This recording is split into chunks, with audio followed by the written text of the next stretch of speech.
বয়সের question, SSC CGL এসেছিল 2023 সালে, করে সলভ করবো। বলেছে mother told her daughter 7 years ago, 7 বছর আগে, I was 7 times as old as you were then. বলছে 7 বছর আগে তার মা তার ডটারের থেকে কত গুণ ছিল? 7, মানে 7:1 ছিল। কত বছর আগে?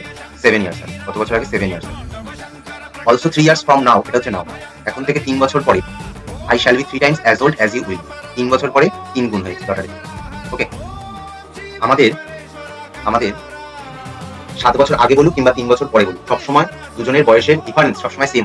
ওকে, এখানে আমার ডিফারেন্স কত? 6 ইউনিটের, এখানে আমার ডিফারেন্স কত? 2 ইউনিটের। তাহলে এই দুটো ডিফারেন্সকে সেম করতে হবে, তাই এটাকে 3 দিয়ে গুণ করো। এটা যদি 3 দিয়ে গুণ হয়, এটাও 3 দিয়ে গুণ হবে, এটাও 3 দিয়ে গুণ হবে। তাহলে 7 ইউনিট ছিল এখানে, আর এখানে কত ইউনিট হয়েছে? 9 ইউনিট। তার মানে আমার কত ইউনিটের ডিফারেন্স হয়েছে? 2 ইউনিট ডিফারেন্স হয়েছে। কত ইউনিটের ডিফারেন্স হয়েছে? 2 ইউনিট। 2 ইউনিট মানে কত বছর হয়েছে? 10 বছর। 7 আর 3 10 ইয়ার। তাহলে 1 ইউনিটের ডিফারেন্স কত হবে? 5 ইয়ার। ওকে, তাহলে আমার 5 দিয়ে গুণ করলে 5 7 কত বছর? 35। আর 5 কে 5, তাহলে 7 বছর পরে কত হবে? 35 এর সাথে 42, 5 এর সাথে 12। প্রেজেন্টের এজ কত? C, number option is